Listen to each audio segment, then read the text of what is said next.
বিসমিল্লাহির রহমানির রহিম। আসসালামু আলাইকুম। ইনফিনিট স্কুলের এইচএসসি এমসিকিউ সলভিং কোর্সে সবাইকে স্বাগতম। আজকের ক্লাসে আমরা ম্যাথ সেকেন্ড পেপারের নবম অধ্যায় সমতলে বস্তুকণার গতি থেকে কিছু গুরুত্বপূর্ণ এমসিকিউ নিয়ে আলোচনা করব। তো এটা হচ্ছে আমাদের সমতলে বস্তুকণার গতির প্রথম ক্লাস। আমরা আরও 2টা ক্লাস দিব। এবং এই যে ক্লাসগুলোতে আমরা যে এমসিকিউগুলো নিয়ে আলোচনা করব, এইগুলো খুব খুব খুব বেশি গুরুত্বপূর্ণ, যেগুলো বিগত সালে এইচএসসিতে এবং বিভিন্ন জায়গায় এসেছে। সেই কোয়েশ্চেনগুলো আমরা এখানে নিয়েছি এবং সেইগুলা কিভাবে সহজে কম সময়ে সলভ করা যায় সেই টেকনিকগুলো তোমাদের শেখাবো। তো এই যে সমতলে বস্তুকণার গতি, এর কিছু কনসেপ্টের সাথে আমাদের ভেক্টরের মিল আছে, ভেক্টর অধ্যায়ের কনসেপ্টের মিল আছে এবং গতিবিদ্যার মিল আছে। তো আমরা অনেক কিছু এখানে স্কিপ করে দিব এবং তোমাদেরকে আমরা বলে দেবো, সমস্যা নাই, তোমাদেরকে আমি বলে দেবো যে কোন কোন জিনিস ভেক্টর থেকে পড়তে হবে। তো এটা নিয়ে কোনো দুশ্চিন্তার কোনো কারণ নাই।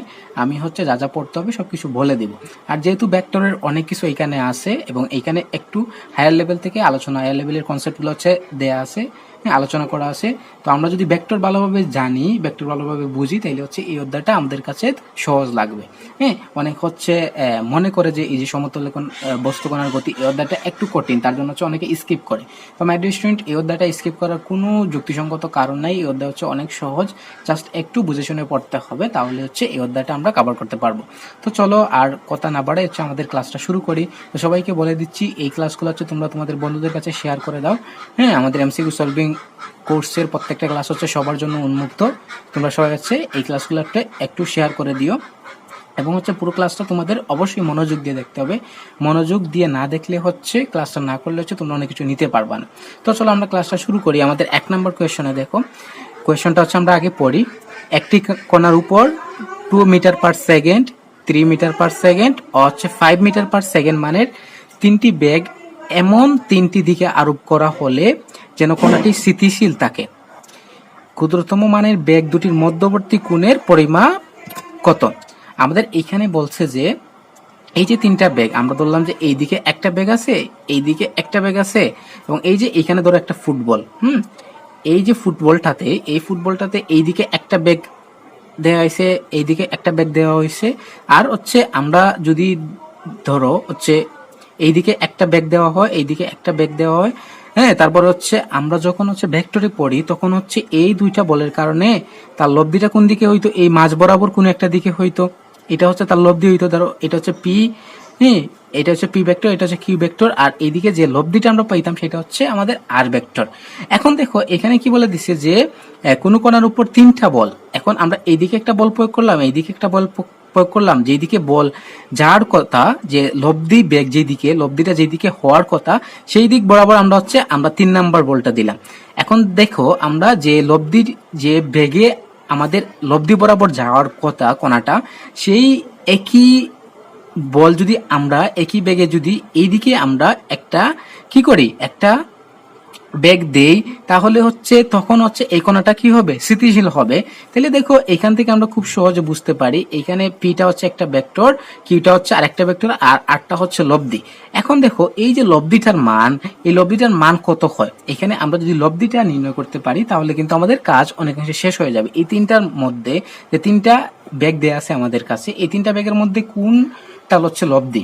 তোমরা একটু বলো তো কোনটা লব্ধি হতে পারে। তো আমরা কি জানি, আমরা জানি যে এই যে দুইটা আছে, ছোট দুইটা, বা যে কোনো দুইটা নিতে পারো, দুইটা কি যোগফল এবং বিয়োগফল এই দুইটার মাঝামাঝি রেঞ্জের হবে। তাহলে দেখো এই যে দুইটা যোগফল এবং বিয়োগফলের কি হবে, এই মানের মধ্যবর্তী কোনো একটা মান হবে। তাইলে দেখো 3 আর 2 যোগ করলে আমাদের 5 হয়, আর বিয়োগ করলে 1 হয়। তাহলে এই যে 5 থেকে 1 এর মধ্যে এই রেঞ্জের মধ্যে একটা মান হবে। যেহেতু আমাদের 5 দেওয়া আছে, তাইলে আমাদের এই 5টা কি, এই 5টা আমাদের লব্ধি। তো আমরা আমাদের ফর্মুলা কি জানি, আমরা এই যে আর ইজ ইকুয়াল টু কি জানি, বা আর স্কোয়ার আমরা নিতে পারি, আর square is equal to p square plus q square plus 2pq cos alpha. এটা আমাদের ফর্মুলা। এই ফর্মুলা থেকে আমাদের আলফার মানটা বের করে নিয়ে আসতে হবে। এই মান থেকে, এই যে ফর্মুলা আছে, এই ফর্মুলা থেকে আমাদের কি করতে হবে, আমাদের আলফার মানটা বের করে নিয়ে আসতে হবে। তো এই কাজটা আমরা ভেক্টরে অসংখ্যবার করেছি। এইখান থেকে আলফার মানটা বের করে আশা করি তোমরা সবাই পারবা। তারপরে আমি করে দিচ্ছি, দেখো এখানে আর এর মানটা কত বেশি 5 স্কোয়ার, তারপর এই যে P 2 square plus 3 square plus 2 2 3 cos alpha. তো এখান থেকে আমাদের আসবে এখানে 25, এইখানে 25 থেকে 25 বাদ দিলে আমাদের শূন্য হয়ে যাবে। তাইলে এখান থেকে আমরা পাবো হচ্ছে 12 cos alpha is equal to 12। 4 আর 9 হচ্ছে আমাদের আসবে হচ্ছে 12 cos alpha is equal to 12। এখান থেকে আমাদের আসবে alpha is equal to cos inverse, একটু ফাস্ট করতেছি আমি, cos ইনভার্স 1। তাহলে cos ইনভার্স 1 এর মান কত? cos ইনভার্স 1 এর মান হচ্ছে আমাদের 0 ডিগ্রি। তাহলে উত্তর কি আসতেছে? আমাদের 0 ডিগ্রি আসতেছে। এই কাজটা হচ্ছে আমরা সবাই জানি, এটা নিয়ে আর বিস্তারিত আলোচনা করে সময় নষ্ট করতেছি না। তোমরা হচ্ছে এই ক্যালকুলেশনটা নিজেরা করে নিও। এখান থেকে একটু ফাস্ট আমি করে দিছি, আমি করে দেওয়া হচ্ছে, তাড়াতাড়ি এখান থেকে চলে আসছে উত্তরটা। তো মাই ডিয়ার স্টুডেন্ট, এবার হচ্ছে আমরা 2 নম্বর কোয়েশ্চনটা দেখি। 2 নম্বর কোয়েশ্চনে আমাদের কাছে কি জানতে চাইছে? এখানে বলছে যে কোনো কণার উপর একই সময়ে একই দিকে মানে কি? আমাদের আলফার মানটা হচ্ছে 0 ডিগ্রি। ক্রিয়াশীল দুইটি বেগ এত এবং এত হলে তাদের লব্ধি কত? তাহলে আমরা কি জানি, আমাদের যদি আলফার মানটা 0 ডিগ্রি হয় তাহলে আমাদের যে লব্ধিটা আসে সেই লব্ধিটা কি হয়? ম্যাক্সিমাম হয়। আর ম্যাক্সিমাম লব্ধিটা আমরা কিভাবে বের করি? আমরা বের করি এই যে দুইটা ভেক্টর দেওয়া আছে সেই দুইটা ভেক্টরের হচ্ছে যোগফল। তাইলে p প্লাস কিউ। তাহলে এখানে হচ্ছে 12 প্লাস 5, একেবারে সহজ। 12 প্লাস 5 কত? আমাদের আসতেছে 17। এই যে অপশন সি হচ্ছে উত্তর। জাস্ট কি এখানে আলফার মান 0, আলফার মান 0 হলে আমাদের কি হয়? আমাদের বৃহত্তম লব্ধি হয়। আর সর্বোচ্চ লব্ধি আমরা কিভাবে বের করি? p প্লাস কিউ, দুইটা যে ভেক্টর দেওয়া থাকে সেই দুইটা ভেক্টর, যে দুইটা মান দেওয়া থাকে সেই দুইটা মান যোগ করলেই আমাদের যে মানটা আসে সেটা হচ্ছে আমাদের কাঙ্ক্ষিত লব্ধি। তাহলে চলো আমরা 3 নম্বরে যাই। 3 নম্বর কোয়েশ্চনে কি জানতে চাইছে? দেখো, দুইটি বল যার একটি হচ্ছে 10 নিউটন বিশিষ্ট এবং বলদ্বয় 120 ডিগ্রি কোণে ক্রিয়া করলে লব্ধির মান উল্লেখিত বলটির সমান হয়। তাহলে এখানে আমাদের এই যে পি একটা ভেক্টর ধরলাম, তার সমান হচ্ছে আর, কারণ লব্ধি সমান এবং আলফা সমান হচ্ছে 120 ডিগ্রি। তো এটার একটা শর্টকাট টেকনিক শিখাইছিলাম হচ্ছে ভেক্টরে, সেই ক্লাসটা হচ্ছে আমি এখানে ডেসক্রিপশন বক্সে দিয়ে দিছি, তোমরা সেইটা একটু দেখে আসবা, তাইলে হচ্ছে এই জিনিসটা হচ্ছে আরো বুঝতে পারবা। তো আশা করি যারা ক্লাসটা দেখতেছো এটা হচ্ছে জানো, যখন হচ্ছে এই যে দুইটা ভেক্টর সমান হবে এবং তাদের সমানটা লব্ধি হবে, মানে এখানে যে দুইটা ভেক্টর আছে, দুইটা বল আছে, সেই দুইটা বলের সমান যদি আমাদের লব্ধির মানটা হয়, আমাদের লব্ধির মানটা হয় এবং কোণ তখন কি হবে? 120 ডিগ্রি হবে। মানে এই যে কনসেপ্টটা পি সমান কিউ সমান আর হলে আমাদের আলফা সমান কি হয়? 120 ডিগ্রি হয়। তখন কি হয়? যে বল দুইটার মধ্যবর্তী কোণ হয় হচ্ছে আমাদের 120 ডিগ্রি। তো এই কনসেপ্টটা নিয়ে আমি বিস্তারিত আলোচনা করেছি, সেই ভিডিওটা আমি দিয়ে দিছি। তোমরা যদি ভুলে যাও তাহলে সেখান থেকে আরেকবার দেখে আসতে পারো। দেখে আসলে হচ্ছে এই জিনিসটা নিয়ে আমি বিস্তারিত আলোচনা করেছি, তার জন্য হচ্ছে এখানে আমি আর আলোচনা করছি না। তো আশা করি এটা বুঝতে পারছো। যদি এই যে তিনটা সমান হয় তাহলে কোনটা হবে? 120 ডিগ্রি। এখন যদি তোমাকে কোণের মান জানতে চাইতো, বলে দিত যে দুইটি বলের মান হচ্ছে 10 নিউটন এবং তাদের বলদ্বয়ের লব্ধিটাও কি তাদের একটি সমান, তাহলে তাদের মধ্যবর্তী কোণ কত? তখন কিন্তু আমরা 120 ডিগ্রি বলে দিতাম। জাস্ট আমরা হচ্ছে এই লাইনটা মনে রাখবো যে পি সমান কিউ সমান আর হলে আমাদের আলফা হয় 120 ডিগ্রি। আশা করি এটুকু পর্যন্ত বুঝতে পারছো। আমি ক্লাসটাও ডেসক্রিপশন বক্সে দিয়ে দিব, সেখান থেকে করে আসবা। তো চলো আমরা পরে যাই।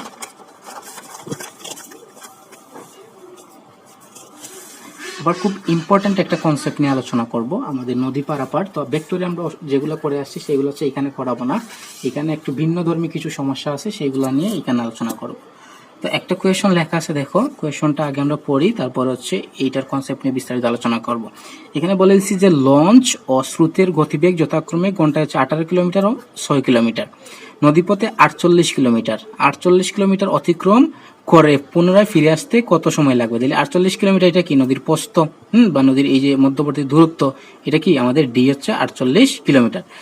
48 কিলোমিটার। এখানে আমাদের কাছে কি জানতে চাইছে যে আমরা এই যে আমাদের যাইতে কতক্ষণ লাগছে এবং আসতে কতক্ষণ লাগছে, অতিক্রম করে পুনরায় ফিরে আসতে মোট কত সময় লাগবে। এখানে আমাদের কি করতে হবে? আমাদের মোট সময়টা বের করতে হবে। মানে আমরা এই যে একবার গিয়েছি ওই পার থেকে আবার এসেছি, তাহলে এই যাইতে এবং আসতে আমাদের কতক্ষণ সময় লাগছে এইটা হচ্ছে আমাদের কাছে জানতে চাইছে।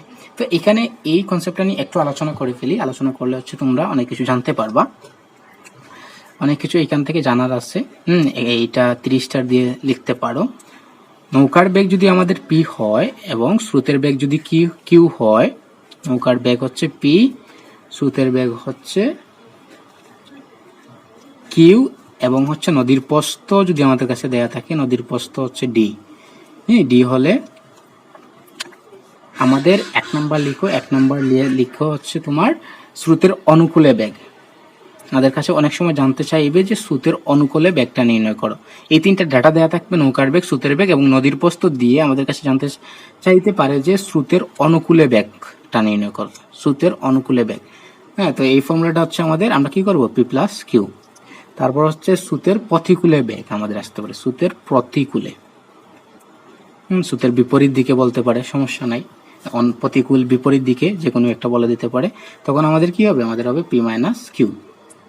তারপর হচ্ছে আমাদের আরেকটা জিনিস লিখো এখানে, বলে দিতে পারে যে সোজাসুজি নদী পার হতে কত লব্ধি বেগ, হ্যাঁ, বা ন্যূনতম দূরত্বে লব্ধি পার, হ্যাঁ, এটা বলে দিতে পারে। তো এটার ফর্মুলা হচ্ছে আমাদের আর সমান √পি² মাইনাস কিউ²।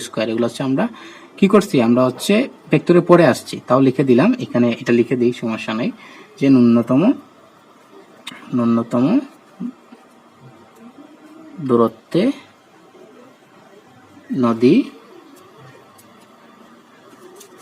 নদী পার হতে লব্ধি বেগ।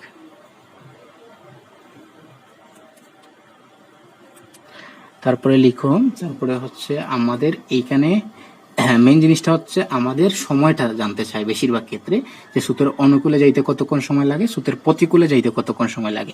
যেহেতু এই কোয়েশ্চনটা আমরা একটু আগে দেখেছি, এইখানে স্রোতের অনুকূল, একবার হচ্ছে আমরা ওই পারে গিয়েছি, আবার হচ্ছে এসেছি, তাহলে এখানে হচ্ছে আমাদের অনুকূল প্রতিকূল কি হচ্ছে আমাদের, হ্যাঁ, আমাদের হচ্ছে দুইটাই জিনিস এখানে আছে। তো আমরা প্রথমে অনুকূলে বের করব, তারপর হচ্ছে প্রতিকূলে বের করব, তারপরে হচ্ছে আমরা দুইটা যোগ করে দেব। তো আমরা প্রথমে লিখি যে স্রোতের অনুকূলে যেতে প্রয়োজনীয় সময় বা সময়টা হচ্ছে আমাদের এই যে T1 দিয়ে লিখো, সমস্যা নাই, আমাদের d/p+q। তারপর হচ্ছে স্রোতের প্রতিকূলে বা স্রোতের বিপরীতে যেতে সময়, এটা T2 লিখো, এটা হচ্ছে d/p-q। আশা করি এটুকু পর্যন্ত বুঝতে পারছো। এইগুলাই হচ্ছে আমাদের মোটামুটি লাগে, আর হচ্ছে তেমন কোয়েশ্চন আসে না। তো এখান থেকে আমরা এই কনসেপ্টটা ইউজ করে হচ্ছে আমাদের কোয়েশ্চনটা সলভ করব। তো কোয়েশ্চনটা আমরা দেখি, আমাদের হচ্ছে প্রথমে বের করতে হবে কি, আমাদের স্রোতের অনুকূলে, এই যে প্রথম স্রোতের অনুকূলে গেছে, তারপর কি হয়েছে, এই যে পুনরায় আবার ফিরে আসছে। তাইলে এখানে দেখো প্রথম হচ্ছে আমাদের কি, আমাদের হচ্ছে ডি, এখানে নদীর প্রস্থ কত, এই যে নদী পথে দূরত্বটা দেয়া আছে, কিন্তু এটা নদী প্রস্থ অথবা নদীর দূরত্ব যাই বলো না, এখানে যে ডিটা, এই ডিটা নদীর দূরত্ব দূরত্ব হিসেবে আমরা ইউজ করতে পারি, নদীর প্রস্থ হিসেবে ইউজ করতে পারি, কোনো সমস্যা নাই। তাহলে এখানে তার যে প্রথম দিয়ে সে স্রোতের অনুকূলে গেছে, তো স্রোতের অনুকূলে যাইতে আমাদের ফর্মুলা কি, d/p+q। তাহলে এখানে ডিটার মান হচ্ছে 48, আর পি, এই যে p+q 18 + 6, তাহলে এখান থেকে আসবে আমাদের 48 আর 18 আছে 24, 2 ঘন্টা। তারপর হচ্ছে আমাদের বের করতে হবে কি, স্রোতের প্রতিকূলে, তাহলে প্রতিকূলে হচ্ছে 48, 18 - 6, তাহলে এখান থেকে আমাদের আসবে 18 থেকে 12, এখান থেকে আসবে আমাদের এই 4 12 48, 4 আওয়ার। তাহলে আমাদের এখানে মোট সময় কত লাগতেছে, 4 + 2, তার মানে কি 6 ঘন্টা। আমাদের কতক্ষণ লাগবে, আমাদের হচ্ছে 6 ঘন্টা লাগবে, আমাদের লাগবে কতক্ষণ সময়, 6 ঘন্টা লাগবে। আশা করি এটুকু পর্যন্ত বুঝতে পারছো, যে ফর্মুলাগুলো লিখাই দিছি, এই ফর্মুলাগুলো জাস্ট মনে রাখার চেষ্টা করো, তাহলে হচ্ছে কাজ হয়ে যাবে। আশা করি এটুকু পর্যন্ত বুঝতে পারছো, আমরা হচ্ছে পরবর্তীতে যাচ্ছি। যদি বুঝতে না পারো তুমি এই ক্লাসটা আরেকবার দেখো, তাইলে হচ্ছে সমস্যাগুলো সমাধান হয়ে যাবে। তো চলো এবার হচ্ছে আমরা যাই। এই কোয়েশ্চনে কি বলছে, যে স্থির পানিতে নৌকার গতিবেগ এত কিলোমিটার/আওয়ার, যদি স্রোতের বেগ 4 কিলোমিটার/আওয়ার, যদি কি বলে দেয়, দেখো হচ্ছে নৌকার স্থির অবস্থায় নৌকার গতিবেগ এত, যদি স্রোতের বেগ এত হয়, তাহলে স্রোতের দিকে মানে কি, স্রোতের অনুকূলে নৌকাটির 68 কিলোমিটার অতিক্রম করতে মোট সময় কতক্ষণ লাগবে। তাহলে একটু আগে আমরা দেখেছি কি, আমরা দেখেছি যে d/p+q যখন স্রোতের অনুকূলে, তাহলে এখানে হচ্ছে 68, আর পি হচ্ছে তোমার কত, তোমার হচ্ছে 13 প্লাস হচ্ছে কত 4, তাইলে 68কে আমরা যদি 17 দ্বারা ভাগ করি, তাইলে হচ্ছে আমাদের 17 দুগুণে 4 17 হচ্ছে 48, তাইলে 4 আওয়ার। এই যে অপশন সি হচ্ছে আমাদের সঠিক উত্তর। তো এটা নিয়ে আলোচনা করেছি, এটা আশা করি বুঝতে পারছো। তারপরে যাই 6 নম্বরে কি বলছে, কোন বস্তুর গড় বেগ বলতে বোঝায় আদি ও শেষ বেগের গড়। এটা আমরা দেখার সাথে সাথেই বলে দিতে পারবো যে আসলে গড় বেগ বলতে কি বোঝায়, আদি ও শেষ বেগের গড়টাই আসলে মিন করে এখানে। তারপরে দেখো এটা তো আরো ইম্পর্টেন্ট, এটা আমরা ভেক্টরে পড়ে এসেছি এবং এটা নিয়ে একটা বিস্তারিত ক্লাস আছে ভেক্টরের প্লে লিস্টে, আমি হচ্ছে এখানে অ্যাড করে দিব, সমস্যা নাই। দেখো বৃষ্টি চলাকালীন সময়ে একজন লোক 15 মিটার পার সেকেন্ড বেগে চলছে। যদি বৃষ্টি এত মিটার পার সেকেন্ড বেগে খাড়া নিচের দিকে পড়ে, তবে বৃষ্টি থেকে বাঁচতে হলে ওই লোকটিকে আনুভূমিকের সাথে, এখানে কিন্তু আনুভূমিক বলছে, যদি বলে দিত উলম্ব, তাইলে কিন্তু আমাদের কি যে উত্তরটা আসতো সেটা থেকে আমরা কি করতাম, 90 থেকে সেই মানটা আমরা বাদ দিয়ে উত্তরটা আমাদের বের করতে হইতো। তো এটা নিয়ে আমি বিস্তারিত ওইখানে আলোচনা করেছি, এখানে তো শর্টকাটে বলে দিব, সমস্যা নাই। সাথে কত ডিগ্রি কোণে ছাতা ধরতে হবে, তাহলে আমরা কি জানি, আমরা জানি tan θ = লুকের বেগ বাই কি জানি, লুকের বেগ লুক বাই বৃষ্টি। তাহলে এখান থেকে আমরা লিখতে পারবো θ = tan ইনভার্স, এখানে দেখো দুইজনের মান হচ্ছে 15, তাহলে 15 tan ইনভার্স 1, তাহলে এটা আমাদের কত আসবে, আমাদের আসবে হচ্ছে 45 ডিগ্রি। এখন যদি বলে দিত যে উলম্বের সাথে, তখন আমরা কি করতাম, 90 - 45 ডিগ্রি, আসলে 45 ডিগ্রি আসবে। তো এটা আশা করি তোমরা বুঝতে পারছো। যদি তোমাদের সমস্যা থেকে থাকে, ওই ক্লাসটা আমি হচ্ছে এখানে অ্যাড করে দিব ডেসক্রিপশন বক্সে, তোমরা সেখান থেকে দেখে আসতে পারো। তারপরে দেখো 8 নম্বর, এটা হচ্ছে আমাদের আজকের ক্লাসের শেষ অঙ্ক। এই কোশ্চেনটা একটু পড়ো। একটি গাড়ি সোজা উত্তর দিকে 90 মিটার পথ 15 সেকেন্ড সময়ে অতিক্রম করে। তারপর বলছে যে পরবর্তীতে গাড়িটি দ্রুত ঘুরে আবার কি করছে, দক্ষিণ দিকে 40 মিটার দূরত্ব 5 সেকেন্ড সময়ে কি করছে, 5 সেকেন্ড সময়ে অতিক্রম করে। এই 20 সেকেন্ড সময়ে কি বলছে, এই 20 সেকেন্ড সময়কালে গাড়িটির গড়বেগের মান কত? তো আমরা কি জানি, এখানে কিন্তু একটা সমস্যা তোমরা পড়ো, তোমরা হচ্ছে গড় দ্রুতি এবং গড় বেগ, এই দুটার পার্থক্য বুঝো না। তো এটা হচ্ছে তোমাদের জন্য লিখে দিচ্ছি, গড় দ্রুতিটা হচ্ছে অতিক্রান্ত দূরত্ব বাই মোট সময়, মোট অতিক্রান্ত দূরত্ব বাই হচ্ছে মোট সময়, আর গড় বেগটা হচ্ছে মোট সরণ তো মোটই হয়, মোট সরণ বাই মোট সময়। তাই এখানে আমাদের কাছে কি জানতে চাইছে, এই জিনিসটা হচ্ছে আমি এখানে ক্লিয়ার করে দিলাম। এখানে আমি জানতে চাইছি হচ্ছে গড় বেগ, তাহলে গড় বেগ আমাদের কি জানি আমরা, মোট সরণ। তাহলে এখানে দেখো সোজা উত্তর দিকে, এই যে উত্তর দিকে গেছে কত, 90 মিটার, আবার কিন্তু ফিরে আসছে। হ্যাঁ, তাইলে এই যে 90 মিটার গেল, তারপর হচ্ছে 40 মিটার ফিরে আসছে, তাইলে কিন্তু তার সরণ কতটুকু হয়েছে, 90 - 40, তার মানে কি 50 মিটার তার সরণ হয়েছে। এই যে আদিবিন্দু থেকে তার বর্তমান অবস্থানের মধ্যবর্তী পার্থক্য কত, 50 মিটার, তাহলে তার সরণ হচ্ছে 50 মিটার। আর এখানে মোট সময় কত, মোট সময় হচ্ছে 20 সেকেন্ড। তাহলে দেখো আমাদের কত উত্তর আসবে হচ্ছে 2.5 মিটার বাই সেকেন্ড। আমাদের উত্তর কত, 2.5 মিটার বাই সেকেন্ড। তো গড়বেগ এগুলা নিয়ে আমরা গতিবিদ্যায় অনেক আলোচনা করেছি, তো আশা করি জিনিসটা হচ্ছে বুঝতে পারছো। যেখানে সমস্যা হয় গড়দ্রুতি এবং গড়বেগ, যদি গড়দ্রুতি বলে দিত তাইলে কিন্তু আমাদের মোট অতিক্রান্ত দূরত্ব হইতো, তখন কিন্তু এই জায়গায় যদি আমাদের কাছে গড়দ্রুতি জানতে চাইতো, তখন এই জায়গায় কিন্তু প্রথমে গেছে কত, 90 মিটার, তারপর আরো 40 মিটার, তাইলে তার মোট অতিক্রান্ত দূরত্ব কত, মোট 90 প্লাস হচ্ছে 40, তাইলে হচ্ছে 90 সাথে আমরা 40 যোগ করে হচ্ছে মোট সময় দিয়ে ভাগ করতাম, তখন কিন্তু অন্যরকম একটা উত্তর আসতো। তো আশা করি এই ক্লাসটা তোমরা বুঝতে পারছো। তো তোমরা যারা আমাদের সাথে ক্লাসটা সম্পূর্ণ করেছো, তোমরা হচ্ছে তোমাদের কেমন লেগেছে ক্লাসটা, তোমরা সেটা কমেন্ট করে জানাই দিও, এবং হচ্ছে এই ক্লাসগুলো হচ্ছে তোমরা বেশি করে তোমাদের বন্ধুদের কাছে শেয়ার করে দিও। তোমাদের জন্য শুভকামনা রইলে, ভালো থাকো সবাই, ধন্যবাদ সবাইকে।